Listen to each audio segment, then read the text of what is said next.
The words echoed inside Mia's mind as she sat frozen in the bathroom stall, strands of her long, jet-black hair scattered across the tile floor like pieces of her identity. Her hand trembled as she touched the uneven, jagged edges left behind by the scissors. She had been quiet. She had been kind. But none of that mattered to the girls who decided she was too different, too weird, too easy to break. It all started on a rainy Tuesday morning, the kind where the sky seemed to mourn before anything had even gone wrong. Mia, a sophomore who had transferred to Ridgeway High just 2 months earlier, had already earned the nickname Mouse for her soft voice and habit of keeping to herself. She wore oversized sweaters, read fantasy books during lunch, and kept her hair long enough to hide behind when people stared. But to people like Jordan, Lexi, and Bree, the self-proclaimed Trinity of Ridgeway High, girls like Mia weren't just invisible. They were targets.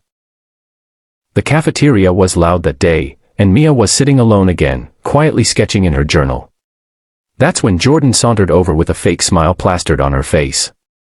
"Whatcha drawing, Mouse?" she sneered, grabbing the journal before Mia could close it.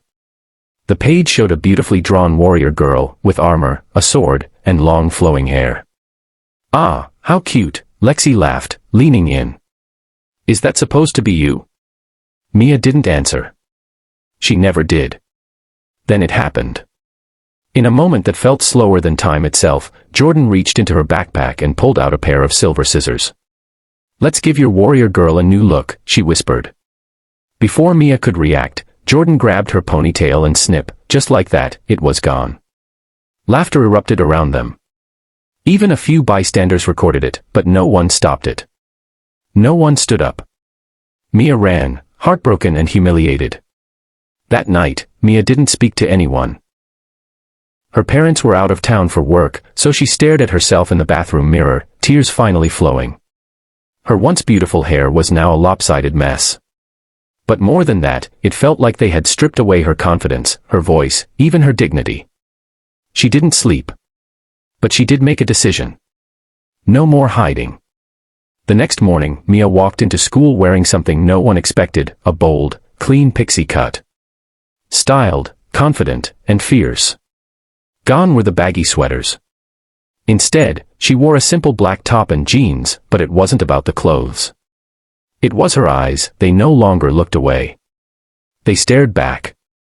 As she walked into class, the room fell silent. The same students who laughed yesterday now whispered to each other.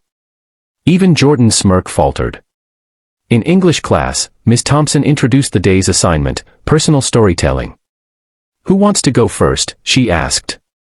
Mia raised her hand. The entire class turned. With quiet strength, she walked to the front of the room, pulled a piece of paper from her pocket, and began reading. "My name is Mia, and I used to be invisible. Not because I was small, or weird, or weak. But because I let people treat me like I didn't matter. Yesterday, some of you laughed while my hair was taken from me, something that was part of who I was. But what you didn't take is my spirit. My voice. My future. You didn't destroy me. You revealed me." Silence. A few students stared, wide-eyed. One girl in the back wiped away a tear. Mia looked directly at Jordan and her crew. "You thought cutting my hair would shame me. Instead, you showed me who you really are, and who I refuse to be." She walked back to her seat. The class erupted in applause. Not the kind teachers force, the kind that happens when something real moves people. By lunchtime, the video of Mia's speech, filmed by a classmate, had gone viral on TikTok. Thousands of likes poured in. "Icon," one user wrote. "This girl is a whole phoenix." Jordan, Lexi, and Bree couldn't walk down the hallway without hearing students whisper, "Did you hear what they did to Mia?" The principal called them into the office by fourth period. Their parents were contacted. The next day, they found Mia by her locker, this time with people standing beside her, kids who had once looked away now wanted to be part of her strength. Jordan approached, her voice shaky. "Mia, we're sorry. What we did was cruel, and we know we crossed a line." Mia looked at them, not with anger, but with something that pierced deeper, calm dignity. "I don't need your apology," she said. "But I hope one day, you forgive yourselves. Because I already moved on." Mia went on to start a school club called Voices Unseen, where quiet students could express themselves through art, writing, and speaking.